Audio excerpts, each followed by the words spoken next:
Welcome to Into the Pages.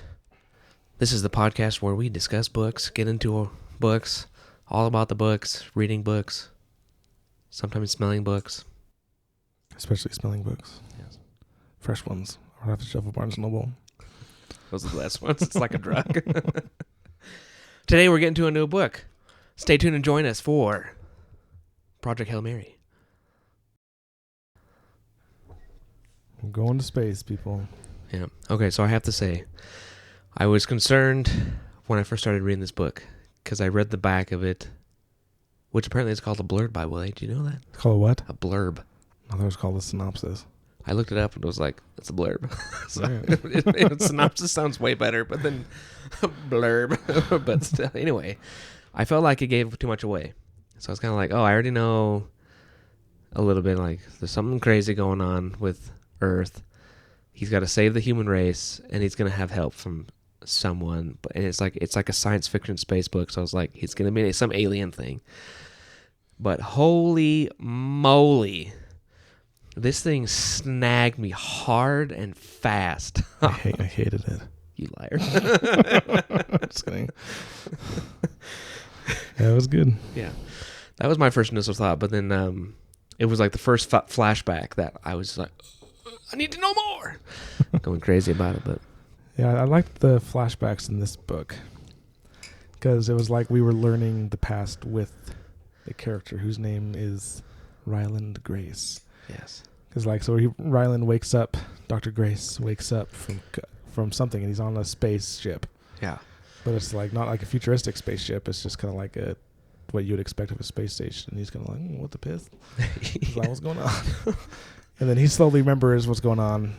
At the same time, we slowly remember. So it's like, I don't know. I think it was a good flashbacks. I think are a little tricky to do in writing, but I think these flashbacks were done pretty good. Yeah. Story. Yep. So anyways, read the book.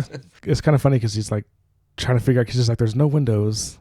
It seems like a space station, but there's gravity, and so he like starts doing all this stuff to try to figure out what's going on because he has no idea. And he like wakes up to two mummies, and he's all like, and he has like his body has an emotional response, and so he's like, oh, I guess I knew these people. Like kind of like so they're dead, but That'd be so weird. I can't imagine like waking up or just having no idea what's going on, and then seeing two people you didn't even know they're dead. You're just like, I don't even know who these people were, but yeah. So he's like, cool. He like starts exploring, and there's a computer there that's like asking him questions like, what's 2 + 2? What's your name? And like gives him access to certain parts of the ship the more he remembers. Like he's not allowed to access the control room until he can remember his name, and he doesn't remember his name. But it's kind of funny because you have flashbacks, and he's like, the flashbacks don't mention his name. So the first couple don't mention his names, and he's like, this is aggravating. Like, who is I? yeah, literally. And it must have taken him, I swear it was a few days or something like that, because I don't know when he learns, but he learns that he was put into an induced coma. And so he's like super weak, and he can't stay awake for very long before like he falls asleep. And luckily he has these like nanny robotic hands that take care of him. He's kind of like slowly coming out of it. But eventually we learn that he is on a vital Earth-saving mission to save the Earth from something called astrophage, which is something he named. It's kind of funny, but he didn't realize that at the time. Yeah. But astrophage is basically...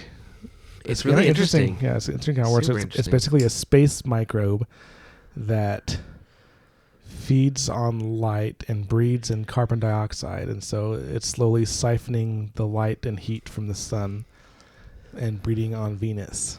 Yeah, which Because is of really the carbon weird. dioxide. And so him and these two other people were sent on what was supposed to be a suicide mission, a one-way trip, because scientists were able to discover that this astrophage has infected other stars around them except for one, which is called Tau Ceti. And he was sent on an exploration to find out why and to figure out if there's anything there that can save Earth. And we kind of figured that out through a series of flashbacks, but he was part of this like elite world science team.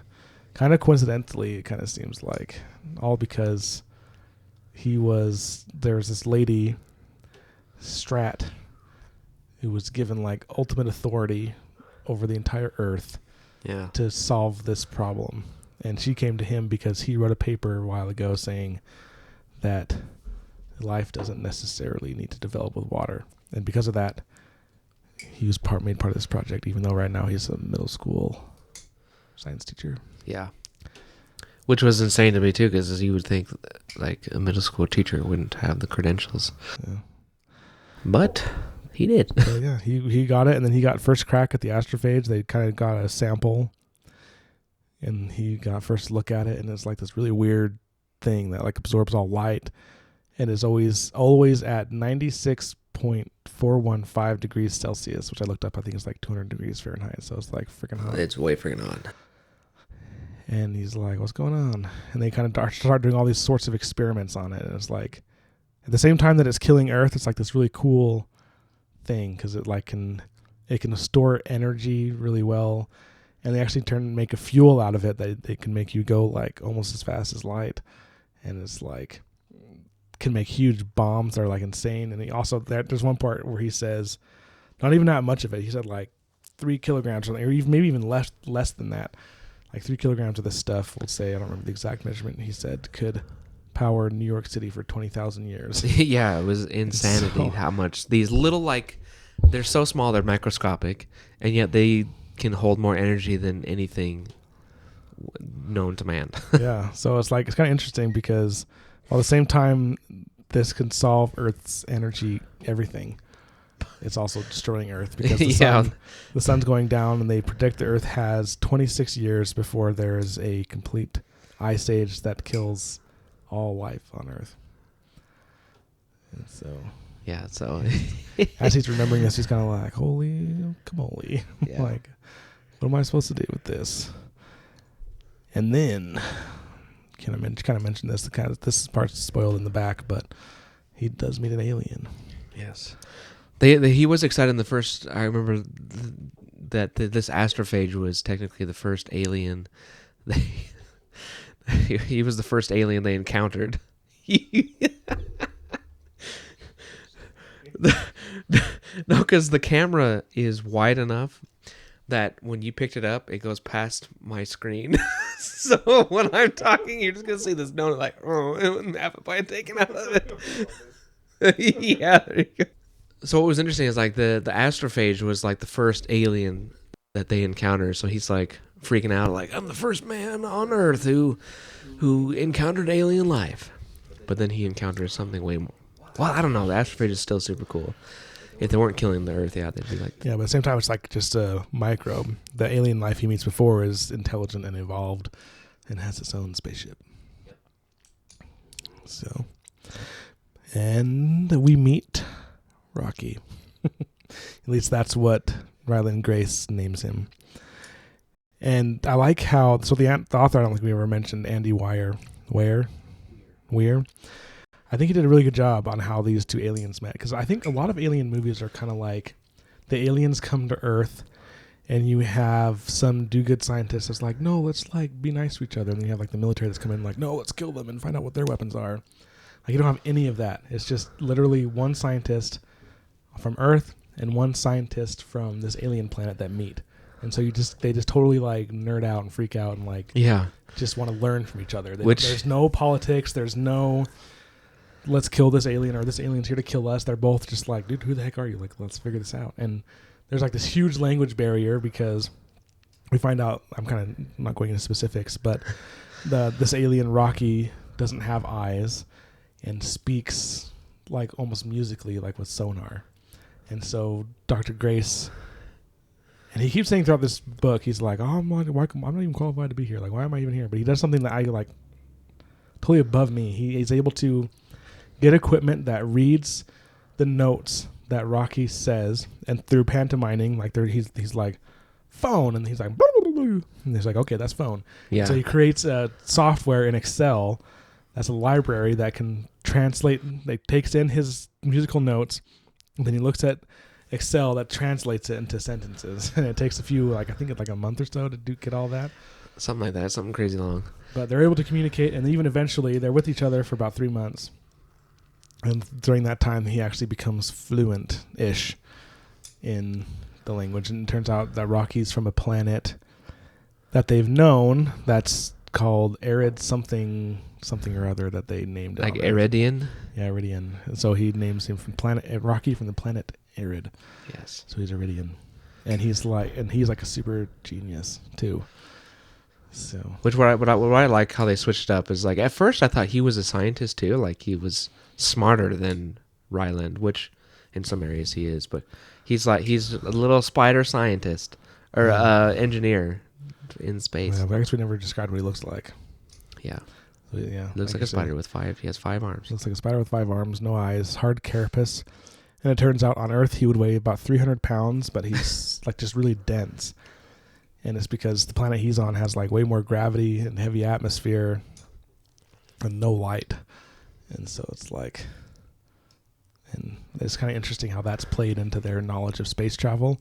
Yeah. Because Rocky actually went with a crew of 23 other Iridians, but they all died and he didn't know why. And then it turns out they had no idea what radiation was because they can't see light. And so apparently you can't see, I don't know how it means you can't discover radiation. I don't know. There was definitely a lot of science stuff in here that I was like, I'll take your word for it. Yeah, Andy, literally. But like, I have no idea. Like for me, Andy did it so well that I'd be like, yeah, sure, all of this is real science. I have no freaking idea. Like I couldn't tell where like the real and where the fantasy. Yeah, definitely. I'm sure. I kind of think that he must have done some research because he like so fluidly says things that I was in the same boat. Like that was probably real. Yeah. So it at least made me wonder if like there, he did some research and had some real science in this.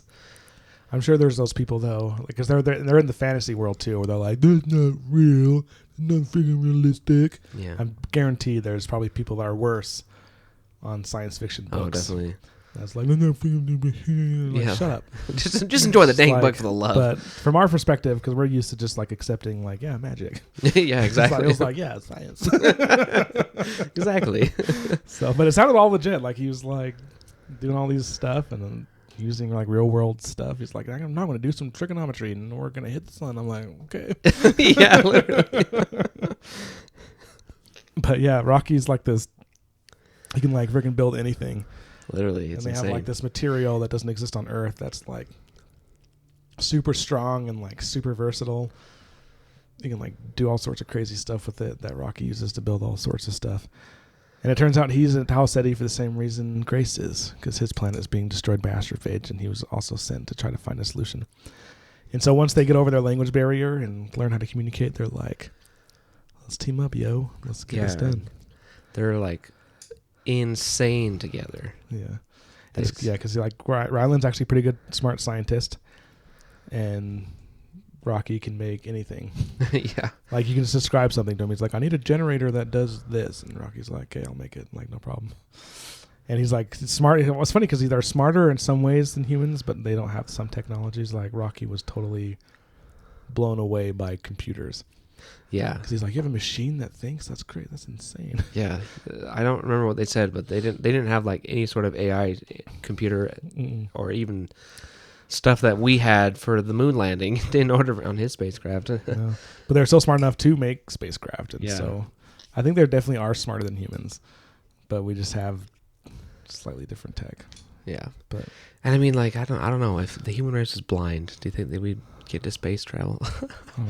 It just blows me away that they even understood that. Yeah. But it's kind of cool though how Andy came up with the biology of Rocky, because it was pretty unique. And yeah. His body temperature is also super hot. Like his atmosphere would like burn us alive. And his body, although there's organs, it's almost like he's just all carapace with like a little small center of brain and some organs. Yeah, literally. Like, cause his blood is, I think, I don't know if it said it is mercury or it is like mercury. I think it said it is mercury. I swear it was. And so it's like, and cause it's crazy, and like, he almost seems like a machine in some ways. Like he has a radiator that cools him off and heats him up, and he says like they don't really like disease isn't really super a thing, because if any pathogens get in, they just like superheat and kill it. And so it's funny because he's like grossed out by Grace, because he's like, you, like, because they the way they eat is totally different, and like, Yeah. he's gross. She's like, you leak, and it's freaking disgusting. Yeah.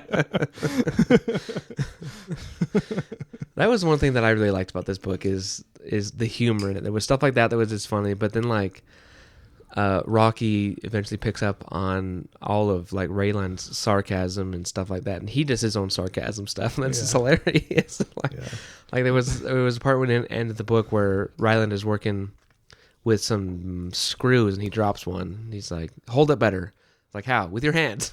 It's just like the sass and sarcasm or whatever you get from Rocky is just hilarious. And that same part, because he's like, hold it better. And he's like, well, what hand?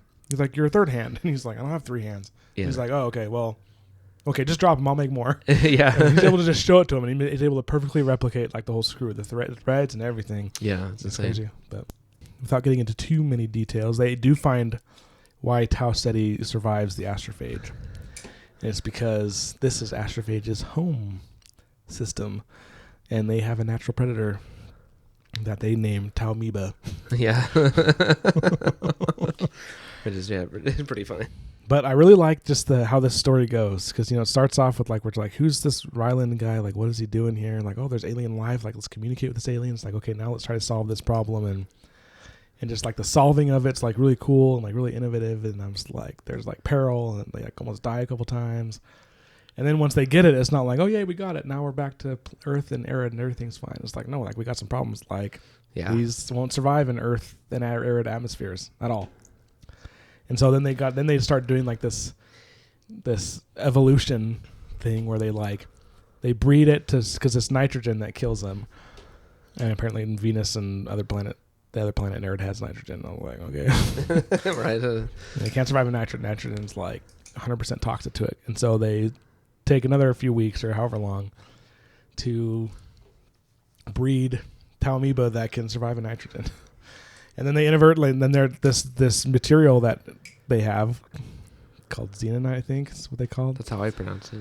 And they use that, and apparently at the same time they made it so that it could survive nitrogen, they made it so it can also get through xenonite. And so there's like, it's so good. There's just like, there's problems, and then they solve it, and there's other problems, and they solve it, and there's other problems, and they solve it. And then, I don't know, I just liked how that kind of worked. And even though the story was in such a small space, it was just this little tiny space station with 3 capsules and hardly any room for a human person and a little alien. Yeah. Andy was able to tell this whole story through flashbacks and through science in the moment and, like, peril in the moment, that it was just like a really good page turner. One thing that really made me love this book is just the feeling you get. Like, I love, like, natural disaster movies. Like, it's just an exciting movie, and this is what I got the same feeling with this book. It's just like the excitement and the thrill of, like, oh, what's gonna happen? Oh no, everyone's gonna die. It's like apocalypse, and then getting through that.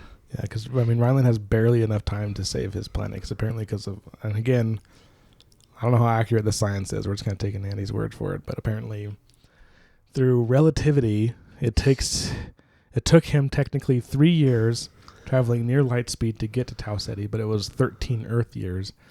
And it's going to be another 13 back, but Earth only has 27 years to live, and so he has, like, almost no time to get to Tau Ceti, figure out a solution, and send back the solution on these, like, little drones that can store data. So I couldn't even imagine how that would even work, which would have been really cool to see the Earth side of it, which we don't see, unfortunately. But just, like, how quickly do they... I mean, I guess they kind of say, but still, I would like to see the scramble on Earth once they finally get Raylan's research and data. And, like, even in waiting for it, because they had to wait 26 years. And so, because during one of Ryland's flashbacks, there's someone who's talking about, like, these projections of 26 years is assuming that everyone in the world cooperates perfectly with resources. And we all know that's not going to happen. So they're saying there's going to be wars. And literally. Invasions. And so, like, the humans kill themselves off before they can even figure out a solution. Like, we don't know. And we still don't know, because this is going to be a suicide mission where he's just supposed to go there, get all the information, send the information back on a drone, and then die. And it turns out that everyone, because it's interesting on the flashbacks, on the early flashback, Ryland isn't one of the volunteers to go. Yeah. It's like the whole time you're kind of like, how did he end up on this trip? Like, how did he get here? Yeah. And there's one like kind of dark scene where the pilots that were supposed to go are like choosing how they want to die, and one of them's like, I'm just gonna shoot myself. So they give him a gun, and then one was like, I want to die with nitrogen so I can just drift off to sleep and die. And the other girl's like, I want heroin. I want to die of a freaking overdose. Yeah. Like, what the hell? But they're like, honestly. Okay. And then they're going, and they're like, what the heck? And there's like that suspense, like how the heck did Ryland end up on this case? And then there's like a saving grace, because Rocky's species didn't understand relativity, didn't understand that they would be fast. I don't know, like how that whole time dilation thing works. And so he has like this plethora of fuel. So he's like, I'll give you fuel and you can get back to Earth. And Ryland's like, oh, heck yeah, I don't have to die anymore. This is awesome. Yeah. But at the same time, he has another critical memory. Yeah. That's kind of like... that one really sucked. I'd be super pissed. But it's like, I don't know. If I were him, I don't even know how I'd be able to go back to Earth. I would not want to. I think 100%. It'd be happier not going back to Earth the way he did. Yeah, he finds out that he absolutely did not want to go. So there was a biologist, scientist that was supposed to go. And they even had a backup. They had a backup, but they were both together, and they died in an explosion doing an experiment. So both the backups are dead. And then they're like, dude, you trained them. You're now the world expert on this. And he's like, nope, I'm not going. Find someone else. And then they arrest him, put him in a coma, and force him to go. Yeah. And we find out the reason he's had amnesia is because this, I forgot her name. Strat. I was thinking it was an F for some reason. But Strat used a drug that the French used to interrogate people that apparently gives them amnesia, and they'll forget for a few weeks that they even were interrogated. And that's what they did to him. And that's why he can't remember. And he had no idea. And he just assumed, as planned, coincidentally, that his memory loss was part of the coma. Yeah. And so he just started working, and they're like, that was their plan. Like, you're going to forget, and then you're going to solve the problem anyway. But then he remembers, and he's like... Yeah, and part of her plan was, like, you're going to forget why you were there and solve the problem, or at least work on the problem, and then by the time you remember, you're going to be so invested that you're just going to finish it. And that's exactly what happened to him, and he's like super pissed about it. Why wouldn't you be pissed about it? That'd be awful to be like forced to go on a suicide mission. Yeah, it's kind of a crappy situation. Yeah, but they are able to figure it out. But again, one of the side consequences is they create a Talmiba that can escape its enclosure. And so on his way back, him and Rocky are kind of like, okay, yeah, this is awesome. Let's split ways. Like they become good friends. They're kind of sad. They're like, let's split ways, and they start to split ways. And it's been, what was it, like 70 days or 30 days or something that they're traveling apart? Something like that. And then the Talmiba escapes its enclosure and starts eating all the astrophage, which is his fuel. And so he's like, oh, shit. And he's able to like figure it out, because he's like, they can only escape xenonite. They can't escape other containers. And so he kind of figures it out. And then he's like, oh, man, Rocky's entire ship is xenonite. Yeah. And so he knows like they're going to get to his fuel, and then he checks, and apparently there's a way that he can see, because Talmiba has like a certain light it radiates when it's being used. Because like these I thought it was the astrophage, since he's using the engine, it's like super bright, so he's been able to like watch, and he even helped Rocky plan his trip home, so he knew where Rocky was supposed to be. Yeah. And he noticed that his engine lights were gone. When they were used to be there, and he's like knew exactly where he was supposed to be. And he's like he knew, he knew where we were supposed to be, so he knew like I should still be able to see his engines, and he didn't. So then he has a choice. He's like, do I save Rocky, or do I keep on heading towards home? And he decides to, I guess, technically do both. He does the original plan where he sends the drones to Earth, and then he turns the Hail Mary, which is the name of the ship, back to go and try and save Rocky. Which is interesting how he's able to do it. I didn't understand the whole science, but he's like, he like spins in a circle while shooting off light to see if it reflects off something. He like does like this weird thing, and then he eventually is able to locate Rocky, and they have this joyous reunion. And Rocky's like, "You saved me!" Yeah. And then the story kind of jumps into overdrive at this point. Yeah, I was actually really curious how Andy was gonna pull this one off, because it was like we were well into the book, like a little over halfway, and we were still reading about the flashbacks and Rocky and Ryland just learning to communicate. They weren't even he had been there for weeks in the star system, and hadn't studied anything. He hadn't looked at the astrophage. He hadn't figured out at all why the astrophage wasn't destroying the solar system here and stuff. So I was like, what the heck's gonna happen? They're just gonna suddenly pull it out of nowhere, like, oh, this is the solution, bam. And I wondered if they were gonna do something like that, because at one point we learned that Rocky's species, the Arids, they actually live super long. Like an average lifespan is like over 600 years old, and Rocky himself is like 200 some odd years old, something like that. And he'd already been in Tau Ceti for 40 years. Yeah, he's been there for over 40 years. So I was kind of like, is he just going to pull something out of his butt and be like, oh, here's the answer, and then just be done? Which thank goodness he didn't, because I don't think I would have enjoyed it as much if he would have just been like, oh, here's your unicorn, you know. Yeah, look, I definitely liked how he did it, because one, it didn't feel rushed, but at the same time, the pacing was quick, which I think is really hard to do, but I think he handled it really well, because it was kind of like, oh, there's this natural predator. Well, here it is. Oh, crap, it can't survive. And it's like, oh, meanwhile, it's been 3 weeks. And they find out, like, okay, we have this solution, but it's going to take some time to do it. And then at that point, it's like 3 weeks later, and they kind of have all these things set up. And then it's like, oh, now we've done this. Oh, now we've been trying for traveling for 3 weeks. So, like, a lot of time has passed, but I think Andy does a good job at, it didn't feel like, oh, okay, it's over, and everything was. Yeah, definitely. And it still kind of had a crappy ending, in my opinion. Not like super crappy, but like still kind of good, like let me rephrase that. Like crappy, as in like kind of sucks for the character, but was good for it was a good ending for the reader. Like I remember I had that feeling. I was like, oh man, that's a dang good book. Like, ooh, I kind of like sat there and was like, ooh, that was good. But like basically, he doesn't have enough food to make it to Arid and then make it back to Earth. So he's like, I'm going to make it to Arid and I'm going to starve to death. And then they find out he can eat Talmiba. So he's like, okay. So he eats Talmiba, but like he gets super malnourished. And they make it to all these sicknesses from it too. And then this is all like in Ryland's mind. Like we're kind of learning all this kind of like as he's it's like years later. It starts like the next chapter, and it's been years since he helped Rocky. Yeah, so we don't get any like the trip back. We don't get any. How did they land on the planet? We don't get any. How did they? But they've turned out they built, basically the Iridians built this enclosure for Ryland that he lives in. That's pitch black. Like they put lights on there so he can kind of see, but he's like it's glass and he's surrounded by a dome of darkness and lights.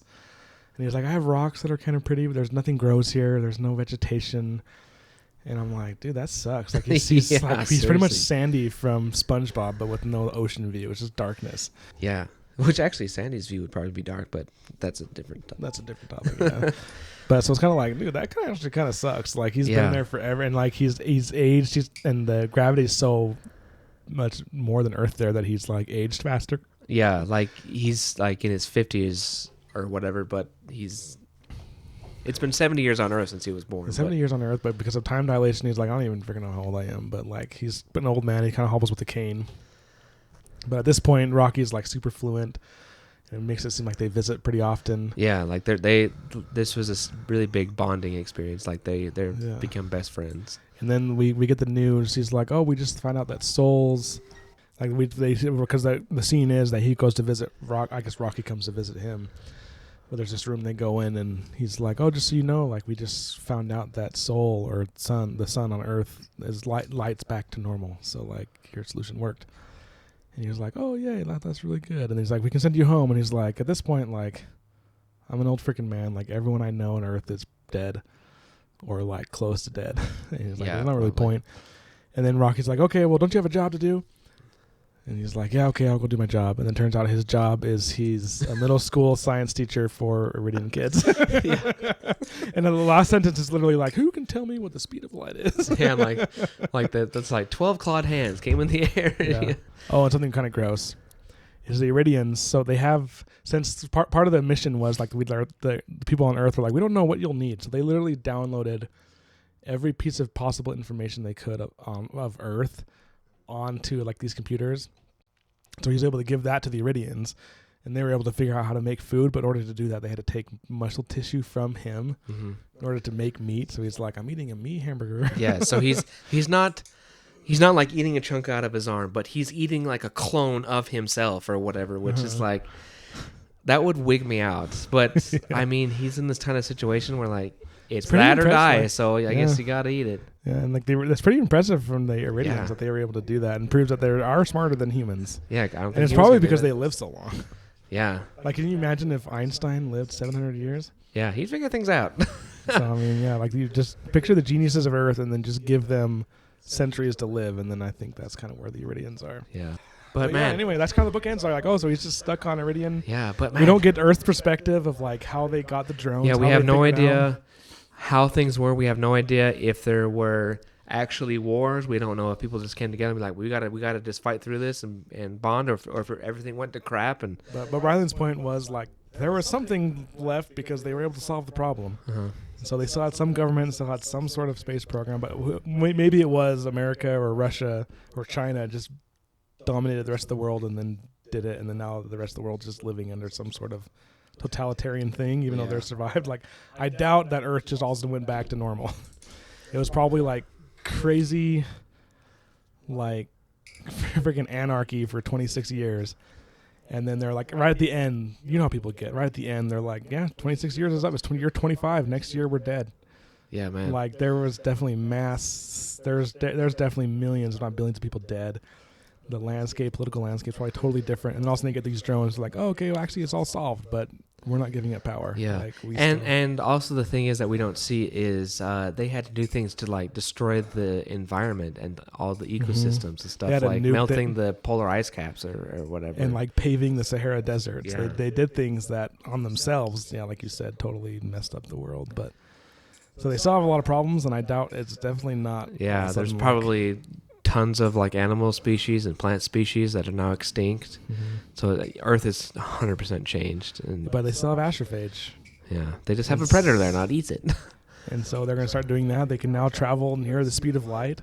Yeah, And and so- I mean, we saw how insane, like the reason that those two other scientists that were supposed to go instead of Ryland died is because they got the measurements of astrophage messed up by minuscule amounts, and it set off a massive explosion that killed them both and did tons of damage. And so it's like, I can 100% see people trying to weaponize astrophage as well. They don't just use they did some with it because There's no question they weaponized. so it's also kind of, I'm just kind of curious of like, while Raylan was gone, like, did they do that, and did they use astrophage in war to fight off whatever? And now they for sure know where an intelligent alien life planet is. And so now it's like the next question: are they going to go conquer Iridian? Yeah, Are I they- swear that's how. It's like that's how I think how it would start is like they'd want to learn about it, so maybe they'd send people there to go learn, but then they might learn like, oh, they've got this like super valuable resource, and then that's when it's going to change from like just learning about it to now we want to conquer this place because we want to take their resource. Who knows? Or you've read Brandon Sanderson's Skyward series, right? Only the first book, Oh, never mind then. so I don't know much about it. You should be quiet. Well, I was about to compare it to that, but no, that'll be like huge spoilers. So never mind. Yeah, no thanks. But anyway, so but the other side of that is we don't really know much about Arid history or culture. Like, for all we know, they're just as warlike as humans. Yeah. And now they're like, oh, now we know where Earth is, and we know that we're like way smarter than they are. Yeah. We're like, let's go get a whole. Well, the planet thing of that's like super cool is that Raylan talks about is like they seem like a really nice species. They were super good to him. They didn't try to do anything to him. They built him a place to live, and they even got him a job. Yeah, but they even said, like, he even mentioned, like, it's where I live is right next to their main science academy. And so it's like, yeah. And he also gave them everything on Earth. Like, they know everything about Earth. And so that's another thought. If they are super peaceful, they can see, like, oh, these are warlike people. Like, maybe we should, like, be kind of cautious if more of them come here, or kind of be prepared for that. Because they have the Avatar movies. They have Pocahontas. They have all those movies like, that that's what I'm show, thinking. that show the worst of humanity, or what we can be. Yeah. But then they also have Ryland, who's like just a super nice guy, and they probably like, okay, they can see the good in humanity, they can also see the bad in humanity, so maybe they can prepare. I mean, if Ryland probably had all of Earth's history downloaded too, and he Had everything, So everything about they've seen all their wars and atrocities that they know like everything they could possibly, everything that was written and on the internet about Earth is Ryland had. Yeah. So they literally know everything, or at least have the potential to know everything about Earth. And they are such a smart species. They have photographic memories. And so... Oh, yeah, we didn't mention that. Like, what because Rocky notes, never needed a translation device. Yeah, they talked about how Ryland was taking notes, but just through the pantomiming, he was able to memorize everything in the responses. And so they probably had their... And he's saying that he wasn't a smart Iridian. He's like, I'm just a normal dude. And he is mega smart. And he's like, no, we got the smart. And it's proven they were able to make, like, if an alien came here, were light scientists be able to take a piece of its arm and make meat that it can eat and not have side effects? I'd be very surprised right? if they could. And so there's that. And so they probably definitely already memorized everything there is to know about Earth and know everything about it. Yeah. There's definitely, there's a lot of speculation of, like, what could happen between the humans and the Iridians now. I definitely think the Iridians have the advantage. Yeah. Not to mention they're super strong, they're super dense and big. Well, weight-wise. I think the humans would be hard-pressed to win a war against them. We also have no idea what their population is like. Like, if their planet's bigger, so there could be more Iridians than there are Earthians. Yeah. The other interesting thing is that their atmosphere is super toxic for humans, but human atmosphere is also super toxic for them. Like, there was a scene where Rocky was exposed to oxygen and caught on fire. Yeah. Like, his lungs caught on fire. And so it's like... that led to a funny part, too, because... that part kind of grossed me out. Are you talking about the wind part? No. Oh. I was going to talk about, like, later, after they've recovered from that and the disaster that happened in that area, is Ryland was doing some experiment, and Rocky was like, there's no oxygen, right? He's like, no, I'm not using oxygen. Like, are you sure? And he just kept like asking. He's like, there's no oxygen. Confirm one more time. There's no oxygen. He's like, shut up. There's no oxygen. So he's like super scared of oxygen now because he's like, it hurts. Anyway, yeah, super interesting endings. There was one part that I thought was really funny is, it seems like they kind of hinted at, or Andy kind of hinted that Rock is the only one who can understand Rayland, because he has an organ to teach the class, and he like plays notes on it to communicate with his class. So he didn't like say it in English like, who knows the speed of light? He was like, do do do do, and then they were like, me. Which proves again how smart Ryland is. Yeah. Like, how the heck? Yeah, honestly. They never really talked about this, but he must have had like some knowledge of music, because it always talked about how like he's like, oh, this is this chord and that's that chord that Rocky just did, and he's speaking an octave higher and stuff. But wasn't it? I think it was that machine, and then he kind of just learned the music from that machine. Maybe it was just that machine. Or maybe he did know music. I don't know. But either way, I definitely want Earth's perspective. I want Strat's perspective on this. Like, and I want a story. Like, it doesn't have to be a long story. Just like what happened on Earth while Ryland was gone. It's like one of those things you'd have to like go to some panel with Andy Weir. Just like, so what happens there? What happened? Because even Strat herself, because Ryland asked at one point, he's like, well, what are you going to do when Hail Mary launches? And she's like, probably go to jail or executed. And he's like, why? He's like, I was given complete and absolute authority, and I was not afraid to use it as a stick to beat governments, what I wanted to do. And I've definitely made enemies. And like, once that power's gone, like I've committed crimes, I've committed atrocities. She freaking nuked Antarctica. So even though it saved the planet, they're still gonna be like, yeah, you saved the planet, but there's no more whales. Yeah. That sucks for her. I kind of don't care, because when we first read that part, I was like, oh, that really sucks, and like that shouldn't happen, because like the government's gave her this authority, so you can't just like take that authority away and then be like, oh, now that you don't have that authority anymore, we're gonna punish you for all the things you did while you have that authority. Like, what? That doesn't make any freaking sense. But it would totally happen though. It would.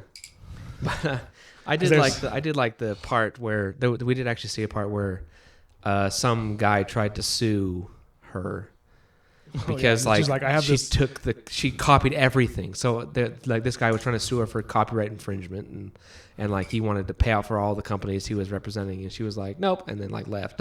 Yeah, I mean, there's more to it. She pulled out this paper. She was like, I have this pardon from the United States president. I have this from the. She had like every government had given her like complete immunity from everything. Yeah. And I loved it. It felt like just like a most epic mic drop when she like gets up to leave, and then the judge is like, "You can't leave," and the bailiff's even like, "I'm gonna have to restrain you," and she was just like all badass and everything. Like, you're gonna need an army to do that? Do you have an army? And then she's then like she Like did soldiers, something, but then and it's like soldiers American came in. soldiers came in, and she's like, I've got the U.S. Army, and it's a pretty dang good army. And then she leaves. I was like, oh. But then like you totally kind of learned to hate Strahd at the end, because like her whole thing is forced. she's like, I'm going to do whatever it takes to save the human race, even if it means, because she's operating in such big numbers. She's like, I'm trying to save 9 billion people. Yeah. Like a few lives here and there just don't matter. And that was her reasoning. She's like, dude, Ryland, like, you're the only one that can do this. And I don't care if you want to go. Like, she gave him a choice. She's like, oh, like, do you want to go? And he was like, no. And she's like, oh, I wish you had said yes. Now I have to do this hard way. And she's like, you heartless bitch. And she's all like, dude, like, I'm saving the human race. Like, your life just doesn't matter compared to that. And especially because you can save it. So it's just which like that really is annoying, but it's also like Raylan, it's like, yes, she's right. Raylan, you selfish SOB. Like what the heck? She's right. And the way they did it is right. Like, you can't have bureaucracy to save the world. You can't have governments that don't like each other to save the world. Yeah. And so making her that Andy, I think pretty sure Andy knew this. They're making someone have just ultimate unquestionable authority over the whole planet was the only way to make this work. And there's even one part I was like, holy crap. They estimated, and this was before the project was even done. Oh, yeah. They had cost like $11 trillion. Yeah, seriously. They're talking about like the news is keeping track, and they eventually just gave up. No, they gave up after $11 trillion. So like, I can't even imagine. That is insane. Yeah. Like, aside from like wars and the environment, like, I would think the economy was just shattered. Yeah, it's probably going to take 100 years for everything to recover, and some things even longer than that. Yeah, seriously, it's going to take generations. It's almost like if Earth didn't go back to the Stone Ages because of like wars and stuff, like it almost would be like that, because they would still have so many things to recover from, and some things they wouldn't be able to repair. He could do a whole other book just on like someone's life on Earth. Yeah, totally. Like they can even be like parts of us like 10 years post Hail Mary or something. I don't know. Yeah. I think it'd be kind of cool. I think it'd be a good story. That would definitely be interesting. I think one thing he could have done is like add a second character in this book and like do Ryland stuff with Rocky and then the flashbacks, but then also this person's like doing exactly what you said, like, oh, it's been 3 years since Project Hail Mary left, and this is what's going on. Now it's been 15 years, 27 years, and then maybe even like something like 30 years later, it's like they've been able to fix the problem, and like what's Earth like now and stuff like that. Yeah. But I think what Andy wanted to do was like leave a lot up in the air and kind of just. I think totally. Yeah, I think that's 100%. a 100% strategic move he pulled. Yeah. But anyway, definitely recommend this book. Highly recommend it. Whether you're a sci-fi fan or not a sci-fi fan, like I guess I like sci-fi, but I've always considered myself more of a fantasy person. But this was really good. I'm definitely still like a fantasy through and through. Like that's what really gets me. But that does not stop me from saying like this is absolutely a good book. Yeah, 100%. Very well done. Yeah. But anyway, I'm excited we read it too, because this is one of the books that's been going around. You guys have probably seen it like all over TikTok and YouTube, where it's like, this book is so good, I loved it, and now we know why. Yeah. And there is going to be a movie about it, I think. Oh, really? Coming out. I've been seeing things saying like it's coming out in 2026, so we got a while. But yeah, I'm not surprised, because he also wrote the book The Martian was based off of, and that was a good movie, good hit. Way good movie. So yeah, I'd be definitely down to watch that movie. Yeah, definitely. But they better not screw it up. They better make it good. I know. That's why I'm like nervous to read The Martian, because it's probably way better than the movie, but like maybe you actually saw aliens. Yeah, maybe you did. What's the name of the other book we're going to read? Oh yeah, the next book we're reading is The Children of Time. The Children of Time. We're going to go. I forget the name of the author. Yeah, I saw it too, but I don't have my copy of the book here, but I'll put a picture up. But yeah, we've already got our next book picked out, Children of Time by somebody. And hopefully it's good. It sounded good. Yeah. Its blurb. I guess we now know the blurb sounded good. The blurb synopsis, let's call it that. Yeah. Yes. All right. Well, if you guys read the book, you have to let us know what you thought. If you didn't like it, if you did like it. Yeah, let us know if you you were have any favorite kind of parts or anything that we left out that you liked a lot. Let us know. We didn't get super into detail, but there lots of good stuff happens.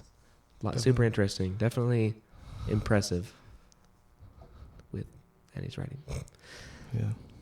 Alrighty. We'll see y'all next episode with The Children of Time.